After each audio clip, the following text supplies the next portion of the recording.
Hi out there in the YouTube world, it is me, the Puzzle Master. And today we're going to be going over Nakshatra number 12, which is Uttara Phalguni. Okay? Now, that is it's the third Nakshatra that is placed in Leo, and it actually starts to bridge over into Virgo.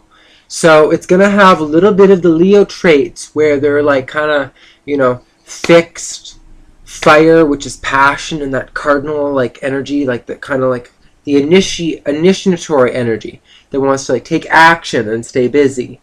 That kind of energy. We're combining that with Virgo, who's like ruled by Mercury and communication and, the ground, physical, earth energies, which are mutable. And so also we want to remember that the caste system is warrior. So now, when we're zooming into this nakshatra, to understand their nature, their basic fundamental nature of their character, they come off as a warrior. So they might be seen as a little strong-willed, independent due to their Leo nature. They're also ruled by the sun. And the previous nakshatras that had this were not ruled by the sun. So here we have almost like a double whammy of the sun energy. Because it's in Leo and in Virgo, because it's a cusp nakshatra, but its ruler is the sun. So this sign is going to fall prey to a lot of the characteristic nature that is implied by the sun, which is our ego. It is how everything revolves around us. It is how things seem to matter the most to us, and not necessarily taking other people's opinions or thoughts or feelings into consideration when, consulting ourselves.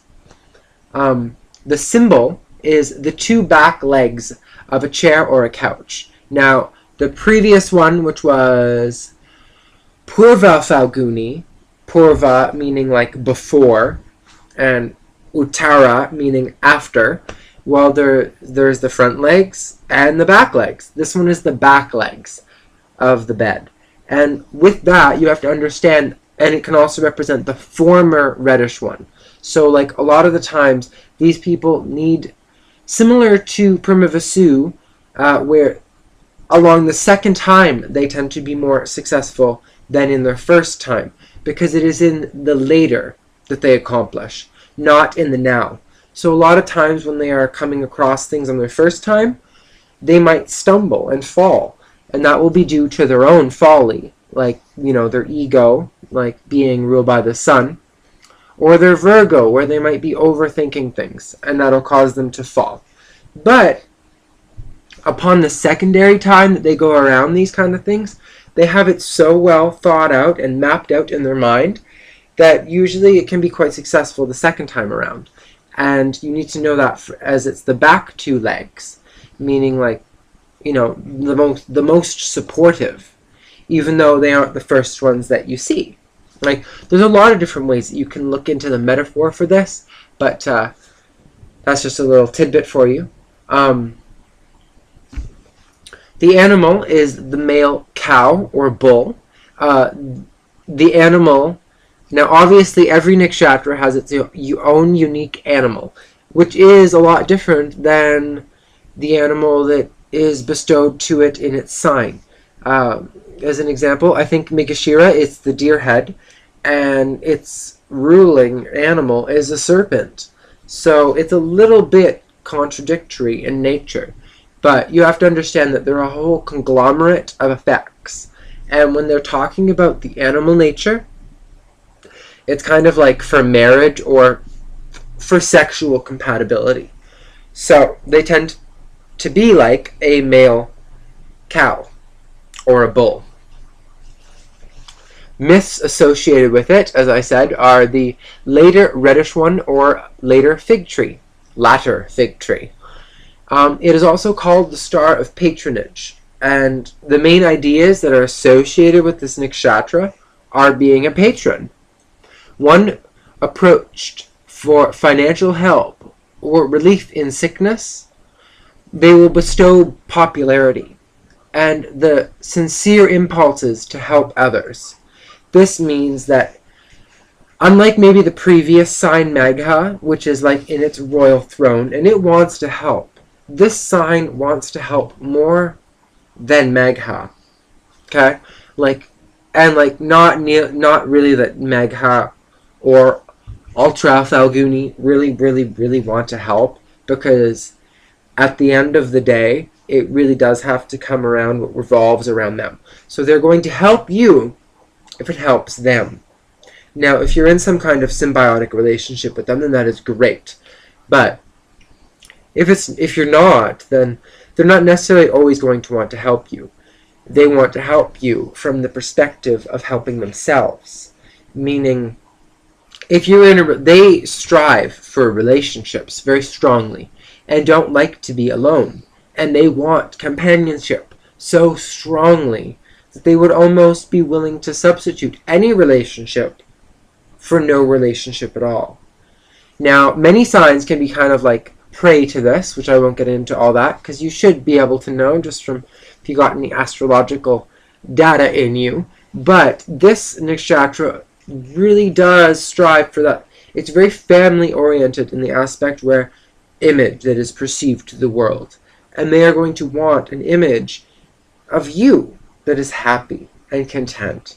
And only through, self-sacrifice of themselves, really, does it give this rising in not only their character and your character, but in the relationship that you grow with them as a couple.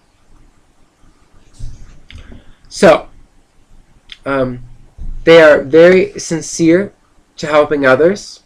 And then traits for them is that it's getting to work. They like to get things done. You know what I mean? Like, they are Leo with Virgo. So you know what I mean? They have a little bit of that Leo, fire, personal ego. And you have that Virgo, practicality, wanting to accomplish things of the world. Not in necessarily an egotistical way, but in a practical way. One that is like down to earth. One that they get their hands dirty. But you know what? They get their hands dirty because they're the ones that get paid. And they don't need to necessarily be involved in group work. Although some of them could benefit from that. Everyone's mazal or natal chart, everyone's chart varies from individual to individual. So obviously you cannot just depict one. If you're trying to analyze an individual in this, you have to know that you cannot judge or group the characteristic traits, even as specific as nakshatras get. In a natal chart or your mazal, or you're a combination of things, which makes things a lot more complicated. But it helps to narrow it down quite a bit with some thought and effort. They have a comfort zone. Comfort zone is ending. Not really exactly sure what I meant by that, but they are a Leo and they are a Virgo. So with that, you have to understand that there is a combination of the ego with being materially perfect. Like Virgos can tend to be the nitpick. And if a Leo has someone that is over egotistical, well, what's that going to do? Their comfort zone is ending if they're in a relationship. You know what I mean? I think that helps to break that down, because when you're in a relationship, your comforts, your desires, your material, emotional, physical needs, all of those things are not at your dispense. You can't just click a button. You can't just have this happen and have it be that way. Things happen through a cyclic wave, which forever repeats, as the nakshatras emphasize. Sorry for saying They strive for individuality. They do not want to be like a sheep. They don't want to be follower. They want to be unique. They don't want to, blend into the crowd. They want to have something special that makes them unique. Whatever that may be, it depends on the individual and other chart placements, but they don't want to blend in. They want to be a Leo. They are a Leo.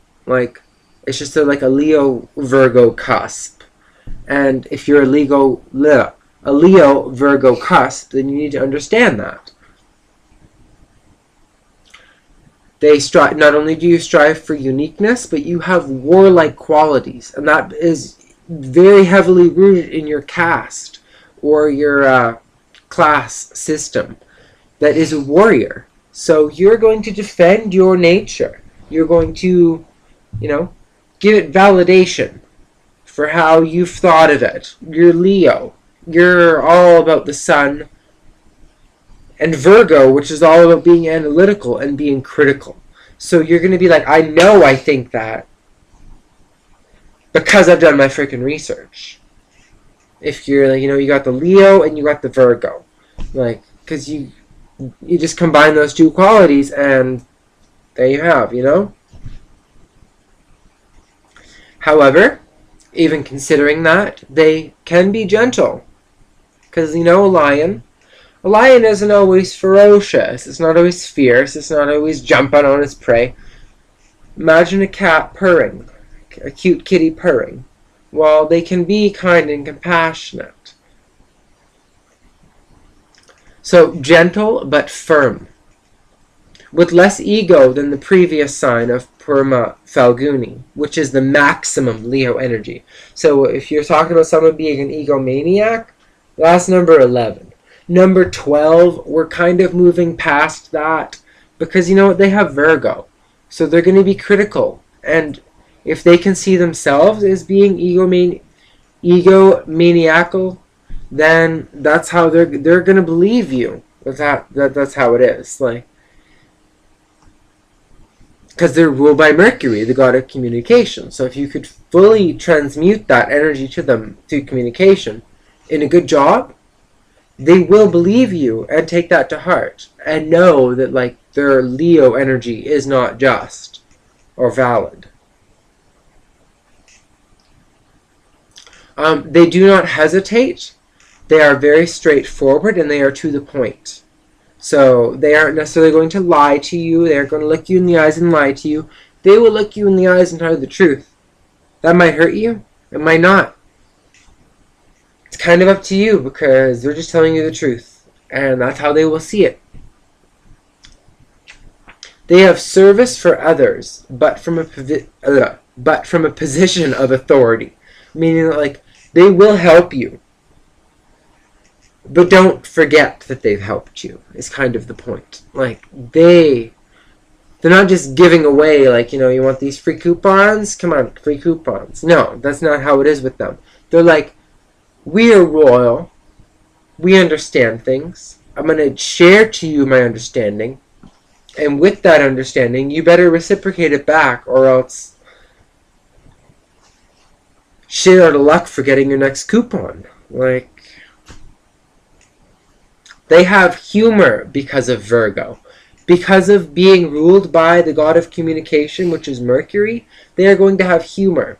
And because it is in Virgo, it is going to be in a very earthly way, a very physical, down-to-earth, maybe slapstick or dirty humor, if you might say.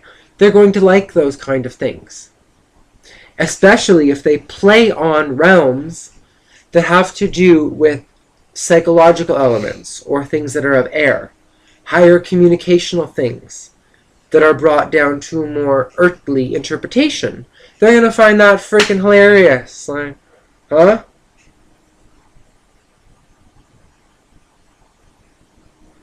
They never break a promise, and they are true to their word. And since this nakshatra cannot stand to be alone, they can settle for necessarily anyone, and can be involved in lots of codependent relationships, which in many times can result in resentment or negative harbored feelings because, they don't want to let go, but at the same time, there's something about their partner that they just can't not let go of.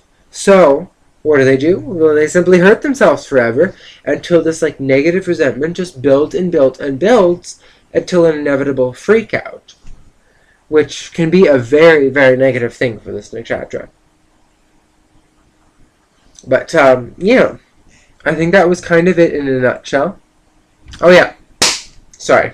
Your appearance. So what are you going to kind of look like? So you're going to have light honey-colored eyes. So if they're blue, they're light blue. If they're brown, they're going to be like light brown, hazel, honey-colored.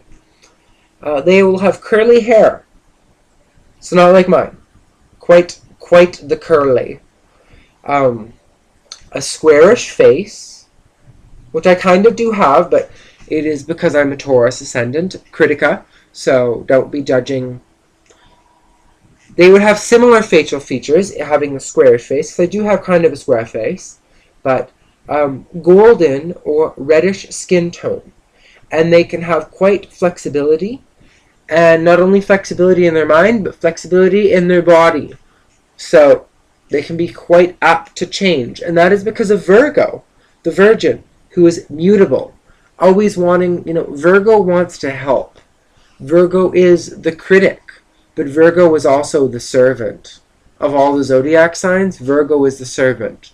So when you take someone who is a Leo, who's very self-concerned, with a Virgo, who only wants to help, well, they only feel good in their heart when they're helping, which is why the relationship problems of jumping to a relationship, when they know it won't work, but they need to be in one in order to be happy. And you know what? That is fine in their nature, and that is fine in your nature. Or if it's your spouse, that is fine in theirs. And you need to understand that we're all unique. And if we were all to be the same, if we were all one sign, do you have any idea how boring life would be? It's a blessing and a gift that God made everything as intricate and as beautiful in our mazals as they are. That way we can experience life to the fullest potentiality of growth. And we can experience, soul transitions, where we actually undergo soul transformation, which you're not going to go through if you only have a world of you. Right? But yes, we will see you in number 13, which is Hasta, the hand. We'll see you in that one. Please subscribe and like, and yeah, we enjoy your company, and please let me know your thoughts. And we're all just trying to learn each other's behavior characteristics. That way, in a better world, we can all just just like in that what do they say? When there's that cartoon version of we're all holding hands and Kumbaya, my lord. Yeah, well, we're not going to get there unless we have true understanding and compassion for people's unique individuality and why we should embrace that, because it's not going to change. So simply embrace it, and we can try to tweak it a little bit to try to make it a little more improved, but these are your base characteristic traits, and yeah, I hope none of that bothered you too much. Mwah.